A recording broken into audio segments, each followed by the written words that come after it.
waxaan u qaadanaynaa in nala siiyey sharaftii aan mudnayn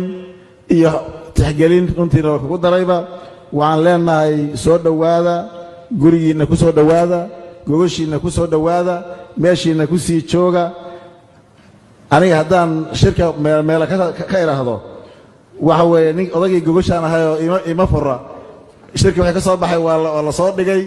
war kaloo iiga furani ma jiro oon bogaadin iyo farxad haddaan nahay reer galmudug inaan ku soo dhoweyno gogosha soomaaliya aan ahayn waxaan leenahay mar labaad inta joogtaahayna waa sii joogi kartaa wakhtigana waa lagu soo dhammaystirmi karaa culays iyo midna naguma ahan reer galmudugna waxaan leeyahay meel aad joogtaanba waa mahadsantihiin sharaf bay noo tahay inaan gogoshii soomaaliyeed aan ku laalaabanno nala ka aqbalo nala ku tixgeliyo wasalaamu calaykum waraxmatullaahi wabarakaatu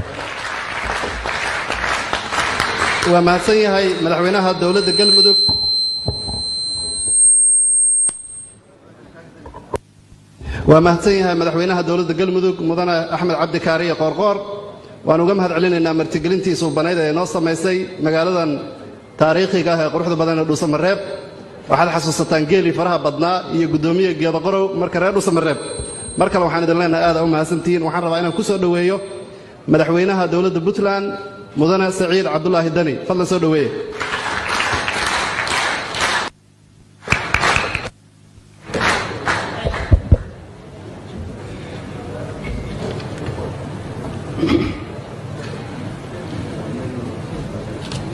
بسم الله الرحمن الرحيم مدحوينها جمهورية فدرالك الصومالية مدن محمد عبد الله فرماجو رئيس الوزراء حكومة الدولة فدرالك الصومالية مدن حسن علي خير مدحوين ياشا الدولة حمناك دولة فدرالك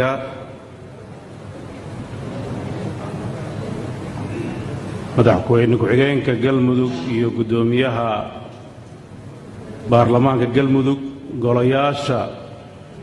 dowladda heer federaal iyo heer state bulshada rayidka ah dhammaan marti sharafta kale halka joogta dhammaantiin assalaamu calaykum waraxmatullaahi wabarakaatu runtii waxay tahay caawa habeen farxada waa habeen taariikhiya waxaa ilaahay mahadiisa inaan habeennimo ku shirayno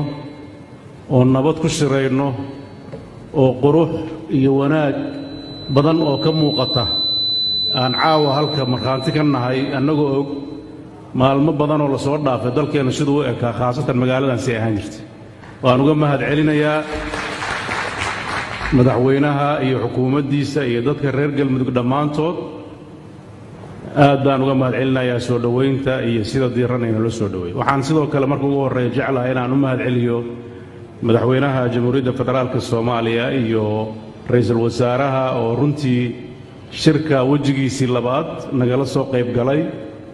si kalsami ah oo niyad sami ah muujiyey muddadii hadda dhowrka cashahayd aan wada joognayna runtii wax badan oo muddo taagtaagnaa noo sahashay in aan ka gudubno arrintaas waan uga mahad celinayaa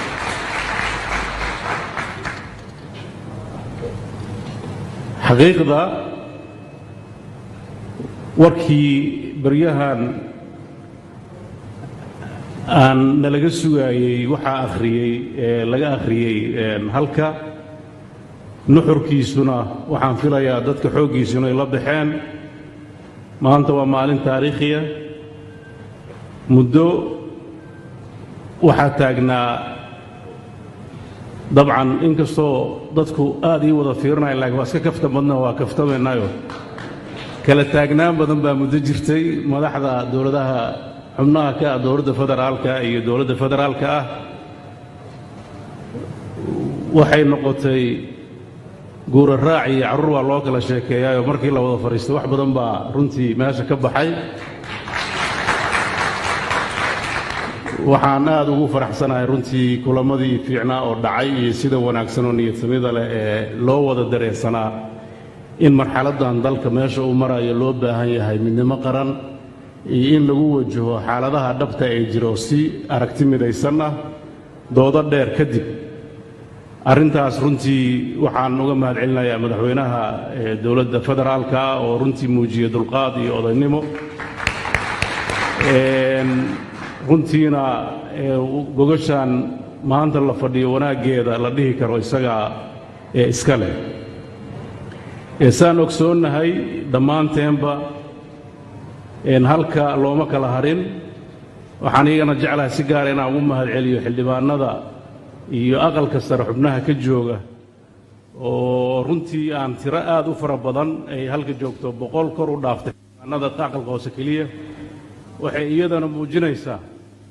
inay iyagana diyaar noola ahaayeen waxa aan rabno inaan ka shaqayno inay gacan nagu siiyaan ruuxaddooda dadka wax naga dhexdhexayaan bay ahaayeen xildhibaanada iyo istiidyada xoogaha waxbaa ka dhexeeyaa la oran jiray laakiin waxaan rabaa inaan u caddayno inaan annaga diyaar u nahay inaan la shaqayno kursigu waa iska macaanye oo hadday rabaan inay sii joogaan oo marlabaad la soo doonto xataa waa kala shaqaynayna doorashada ka baqin oo mararka qaarkood xildhibaan baan ahaan jiro doorashada waa laga baqnaa marka waxaan rabaa inaan nidhaahno madaxda anoo afkooda ku hadlaya ragga waa soo wada dhawaynaynaa haddii ilaahay badbaado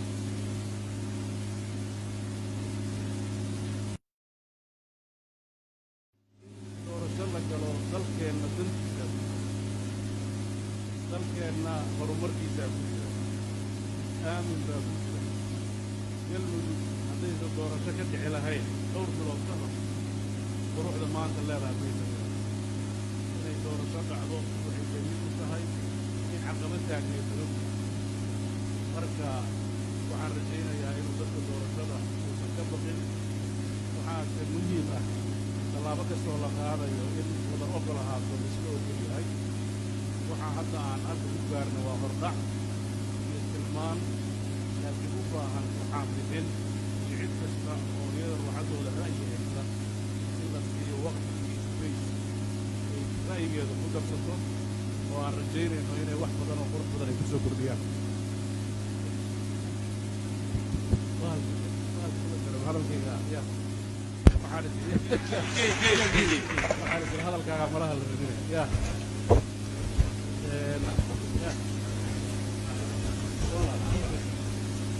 codkayga dheer haddii la jarana waa iska hadlayaa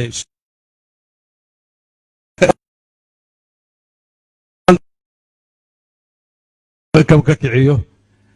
madaxweynaha ruuxaddiisa waxaan tartan fiican uu galo annaguna hareeraha qabanno marka insha allah dhib badan ma jiro ragga naga maqan oo xoogaa cabsida ku jirtana iyagana waxaan rajaynaynaa inaan garab fiican siinno aad baa u mahadsantihiin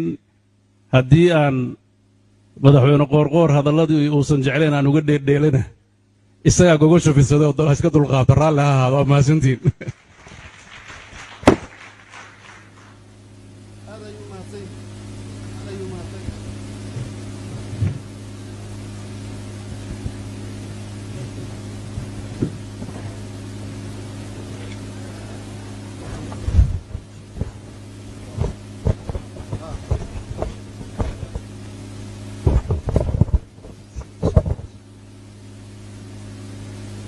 madaxweynaha keliya kamaysa jarina anigana waa iga jareen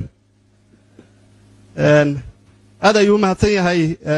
madaxweyne siciid cabdulaahi deni hilmaan hadalku ma jiro markii aan akhrinayo warmurtiyeedka waxaan ka tegey magaca ra-iisul wasaaraha xukuumadda federaalka soomaaliya mudane maxamed cabdulaahi maxamed farmaajo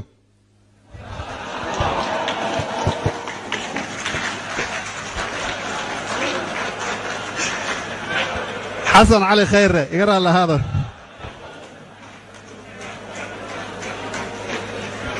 waxaan rabaa inaan ku soo dhoweeyo madaxweynaha dowladda jubbaland mudane axmed maxamed islaam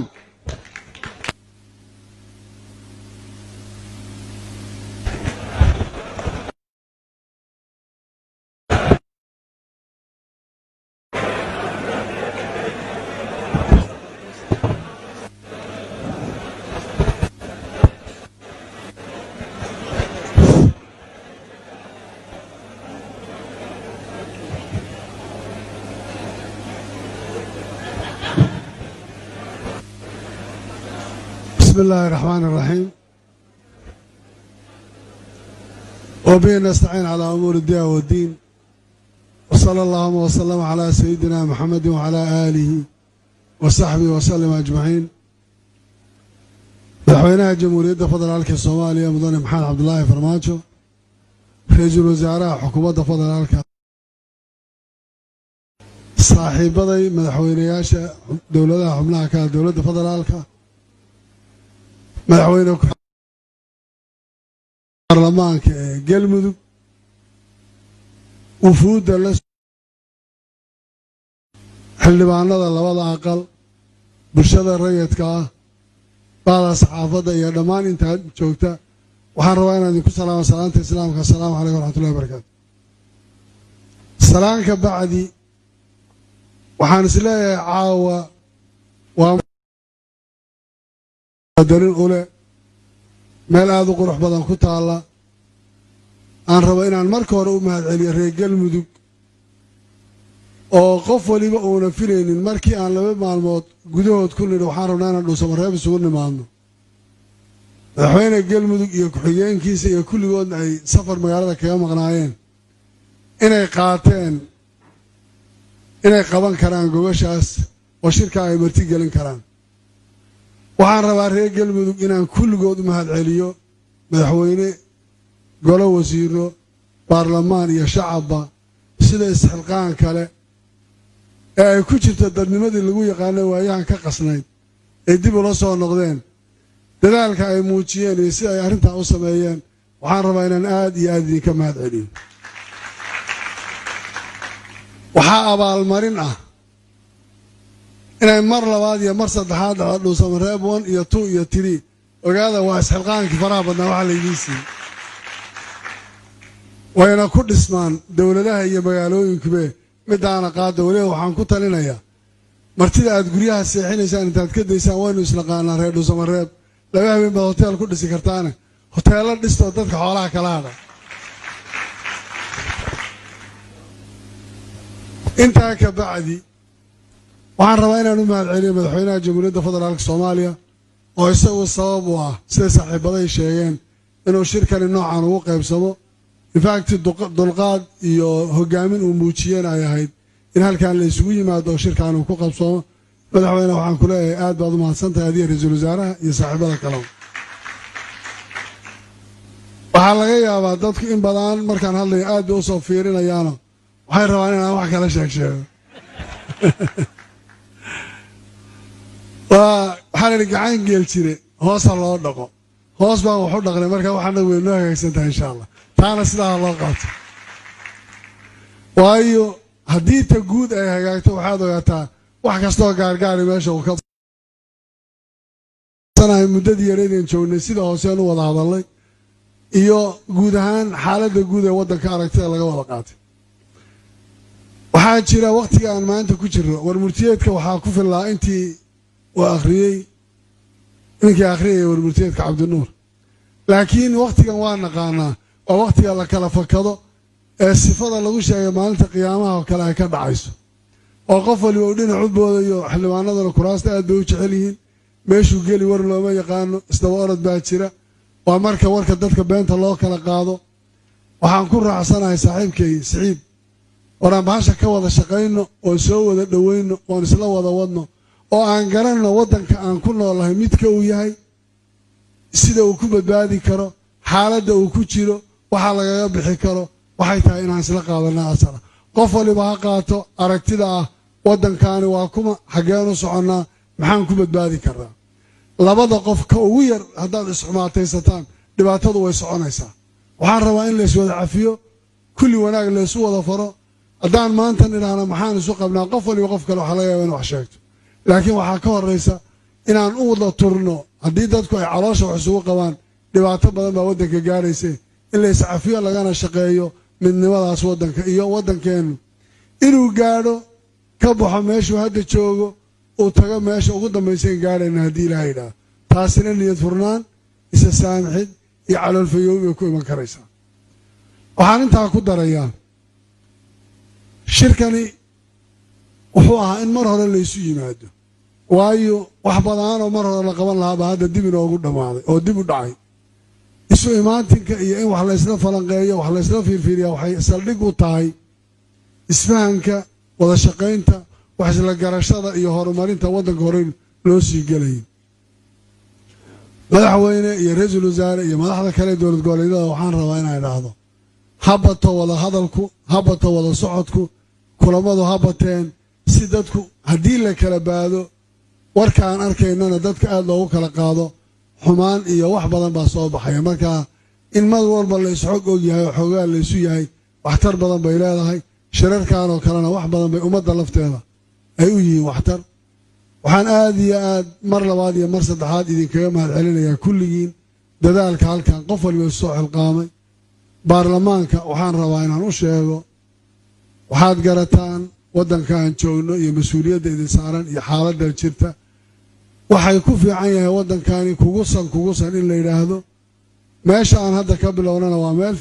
meel fiicanna waan gaadhsiin doonaa khayr badan baan idiin rajaynayaa asalaamu calaykum waraxmatullahi wabarakaatu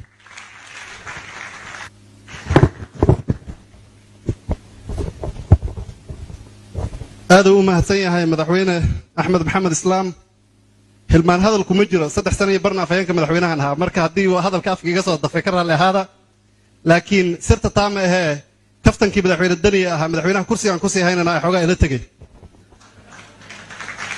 waxaan rabaa inaan u yeero madaxweynaha dowladda koonfur galbeed mudane cabdicasiis xasan maxamed laftagareen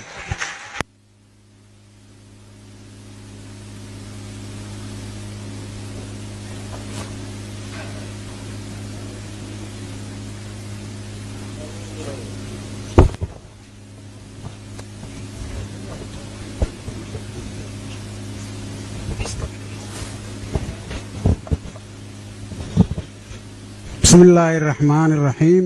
الحمد لله رب العالمين وبه نستعين على أمر الدنيا والدين صلى الله عليه وسلم مدحوينها دولة فدرال كالصومالية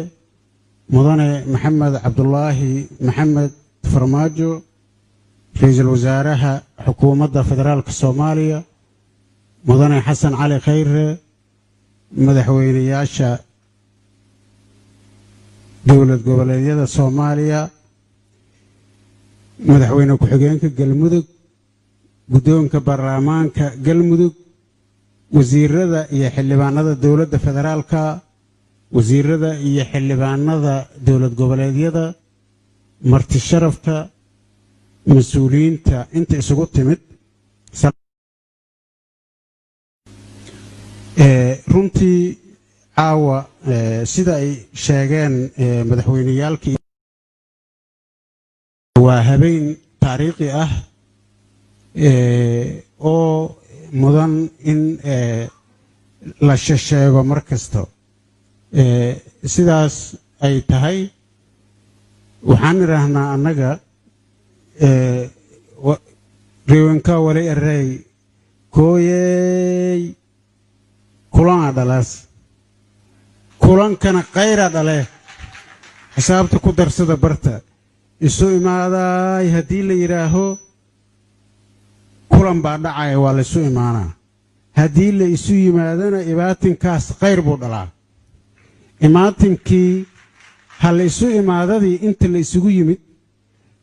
qayrkii ay dhashay yaan caawa u fadhinaa waxaa sharaf ah in madaxweynaha Soomaaliya iyo ra'iisul wasaarihiisa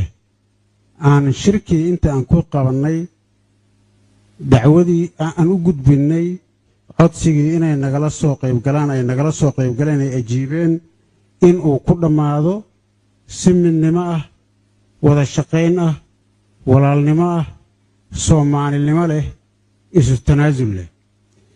saa ogtihiin maanta marxaladda ay Soomaaliya marayso waxay u baahan tahay waa xilli kala guur ah waa xilli daruufo badan ay haystaan shacabkii Soomaaliyeed ugu yaraan cimiladii ay isbedeshay oo hadda ay dayr tahay ay fatahaado socdaan ay wabiyaal fatahayaan oo shacab Soomaaliyeed ay biyo ku dhex jiraan marxaladda maanta lagu jiro oo saas u adag iyo shaqooyinkii fiicnaa oo joogtada ahaa oo la soo maray oo Soomaali ay soo martay maanta waxay u baahan tahay oo looga bixi karaa oo looga gudbi karaa wadajir iyo in gacmaha la isqabsado dalka iyo dadkana loo turo si Soomaalinimo ah oo walaalnimo ah oo islaamnimo ahna la isu raaco madaxda inta joogto oo heshiisay iyo madaxda kale oo Soomaaliyeed oo maqan meel kasta ay joogaan waxay u baahan tahay in arrimaha Soomaaliya isku fikir laga noqdo siyaasad ha noqoto dhaqaale ha noqoto doorasho ha noqoto horumarinta ummadda ha noqoto Soomaali maanta waxay rabtaa midnimo iyo wadajir iyo isu tanaasul iyo isu samir la isu samray u baahan tahay haddii marka intaas la sameeyo daruufaha hor yaallo dhan waa laga gudbayaa talada Soomaaliya intaanada iyo in kaloo naga dambayso yay u baahan tahay inay meesha ay maanta joogto ka sii gudbiyaan waxaan rabnaa go'aanka fiican iyo fikirkan aan samaynay oo soo baxay shirka intaanadii hadda inta joogtay oo noocyada kala duwan lahayd iyo inta naga dambayso nala qaadan doontaba inta dhimanna inaan wada dhammaystirno oo aan Soomaali jid fiican aan u sahmin saa ogtihiin dadka Soomaaliyeed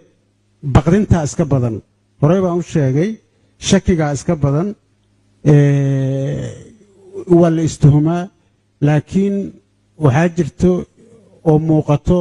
in waxa laga baqaayo oo dhibaato ah ilaahay nooma keena aysan dhici doonin sida hoggaanka maanta dalka ugu sarreeyo go'aanka siyaasiga ah oo ay qaateen oo ah in dadka Soomaaliyeed la isku wado oo annagana aan koow ka nahay ay u dhaqan gasho yay tahay tan hadda aan inta u fadhino waxaa kaloo ogaanaysaan faa'iidada ugu weyn oo maanta aan hayno oo shirkan ka soo baxay waxaa maanta hartay oo dhuusamareeb iyo galmudug ku hartay dowladda Soomaaliya iyo dowladaha xubnaha ka ah ma wada shaqeeyaan maantay hartay waa maqlaysaan Saciid suu u sheegay si fiican baa u fahanteen maanta wada shaqayn fiican baa jirto dowladda Soomaaliya iyo dowladaha xubnaha ka ah si fiican bay u wada shaqeeyaan dowladda Soomaaliya dowladaha xubnaha ka ah iyo waxaan rabnaa dowladda xildhibaanada iyo madaxdooda guddoonkooda iyo guddoonka labada gole iyo cid kasta oo siyaasi ah oo Soomaaliyeed oo madax ah ayadana inaan fikirkaas wada qaadanno wada shaqaynta ah iyo sidii marxaladan hadda lagu jiro looga gudbi lahaa sida uu sheegay Saciid waa runtiisa aniga naftirkeyga dhowr jeer baan xildhibaan soo noqday ilaa iyo 12 sano waxaan ku jiray siyaasadda Soomaaliya marxalado kala duwan xildhibaan wasiir intaba waa soo aha markuu waqtiga dhamaado walwalka ugu badan oo imaanaya waxa waaye maxaa la noqon doonaa xilkan ilaahay baa bixiyo wax la noqonayo male adinka dalka madax u ah xildhibaanada adinka siyaasiyiinta ah adinkan idin naqaanaa adinka shaqo fiican soo qabtay waaran in kala shaqayn doonaa yuusan walwal jirin darajada ilaahay baa bixiyo annagana dadkii saaxiibadiinna ahaa oo kulligiinna ahaa oo in la soo shaqaynaya aniga hal sanaa xildhibaannimo iyo wasiir mooga xildhibaan iyo wasiir baan ahaa waa dareemi karaa marka dadka Soomaaliyeed oo dhan inaan siyaasi laga wada dhigi karin ninka maanta xildhibaankiisa oo wasiirka iska bax ma sahlano maxaa yeelay dabakaayana ma furan karo siyaasadii uu rabo inuu ku jiro madaxweynaha Soomaaliya hore u sheegay wuxuu yiri dhibaatadan haysata siyaasiyiinta Soomaaliya oo badatay way kun wasiir oo wasiir kale wasiir sii rabo wasiir kale wasiir sii rabo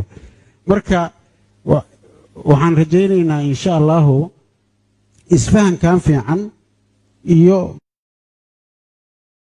oo galmudug ka soo baxay inuu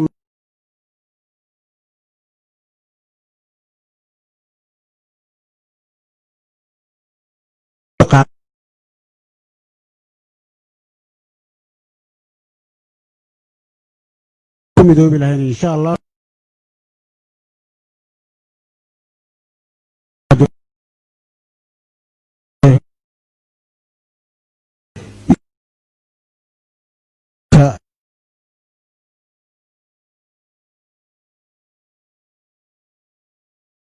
sidaasoo kale waxaan rabaa inaan u mahad celiyo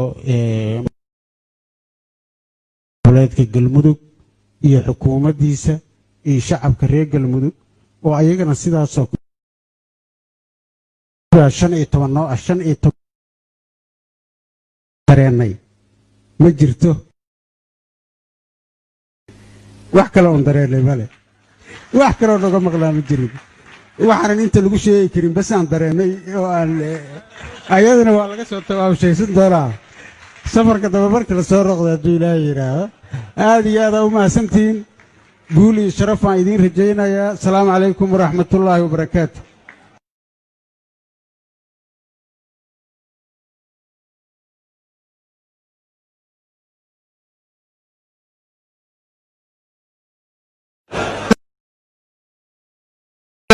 cabdicasiis xasan maxamed laftagaraan aad u mahadsan yahay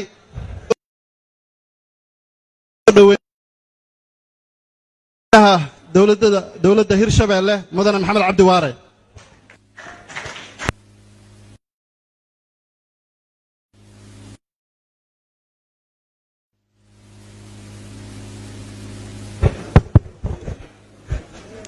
بسم الله الرحمن الرحيم وينها جمهورية سوماليا رئيس الوزراء دولة حبناها كأ قولياشا لبدا هير دمان دولة حبناها كأ فدرالك بلشد الرئيس كأ دمانتي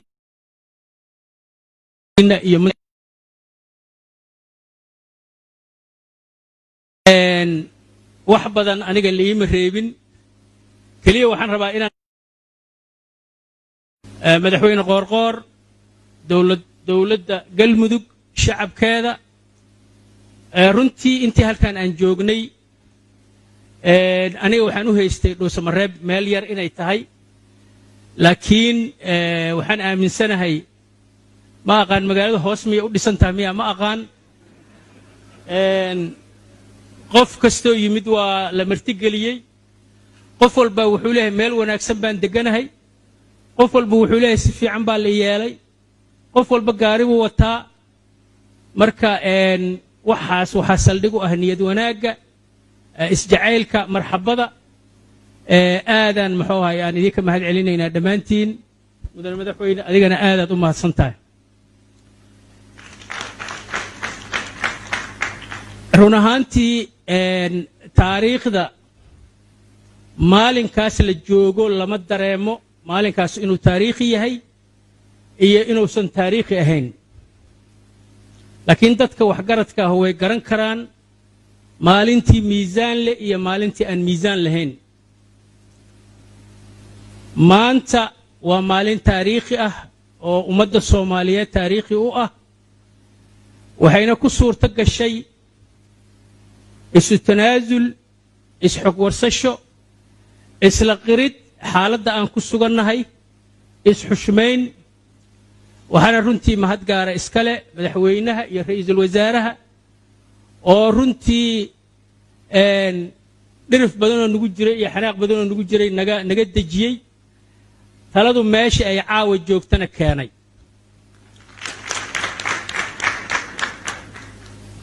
sida aad ku maqasheen warmurtiyeedka waxaan dhaafi weynay in ummadda Soomaaliyeed danteedu ku jirto inay doorasho dhacdo waqtigii la xadeeyay halkaasaan ka soo bilaabaynaa tilaabaha halkaasaan ka soo bilaabaynaa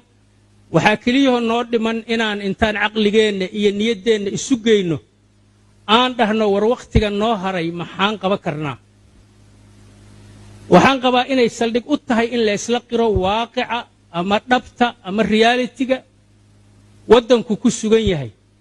taa haddii la isla beel dhigo waxa kaloo dhan waa sahlanaanaya laakiin haddii waaqica aan la isla meel dhigin waxaan maqli jiray sideetameydii dadka xoogaa madaxa ku xanuunsan yihiin marka isbitaal dhihi jiray laasareti la keeno si loo ogaado inuu fayow yahay iyo inuu wax si ka yihiin fuusto dabada ka go'an ayaa la dhihi jiray biyo ku shub hadduu qofkaasu kala garto fuustadaasu inay biyo aysan qaadayn waxaa leeyahay ninkan xoogaa xanuun kala haaya ma ahe waa maskaxdiisu waa okay waxaana la ka rabaa caqligeennoo fayoow fuusto dabada ka dalooshay yaanaan biyo ku dhaamin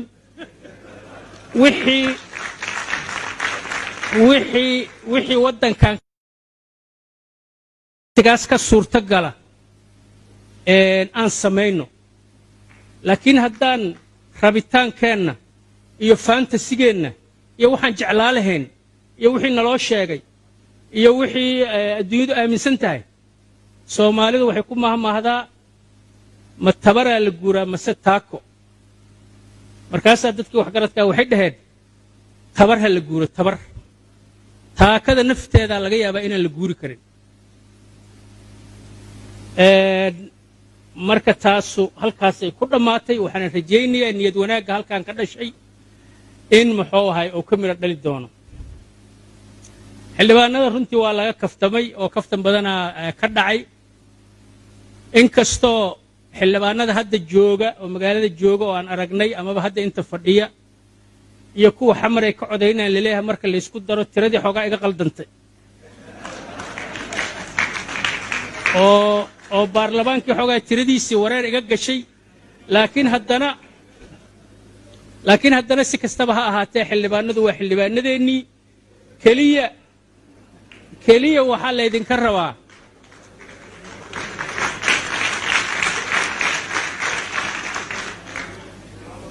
waxaa laydinka rabaa ogaada xildhibaankii kursigiisii dhabarka saartay kalsooni darro awgeed ha ku bishaaraysto ma soo noqonayo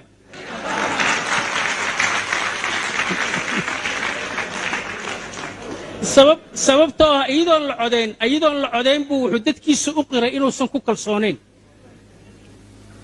kuraastiinna meeshay idiin yaalleen ha idiin yaalaano dadku waa dadkiinnii waddanku waa waddankiinnii niyad fiican oo wanaagsan ku imaada waxba idinka halaabi maayaan wassalaamu calaykum waraxmatullahi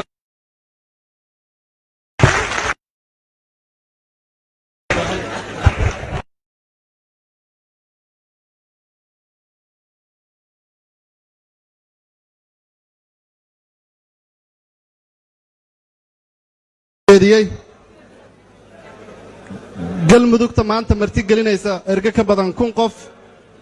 iyo madaxda dawladda federaalka Soomaaliya ee dawladaha xubnaha ka ah waxay ku timid dadaal muddo soo jiitamayay oo ay hormud u ahaayeen madaxda dawladda federaalka Soomaaliya waxaana si gaar ah marar fara badan ugu soo noqnoqday dib u heshiisiin salka loo dhigayna ka hirgeliyay ra'iisul wasaaraha xukuumadda federaalka Soomaaliya mudane xasan cali khayre isagaan ku soo dhaweynayaa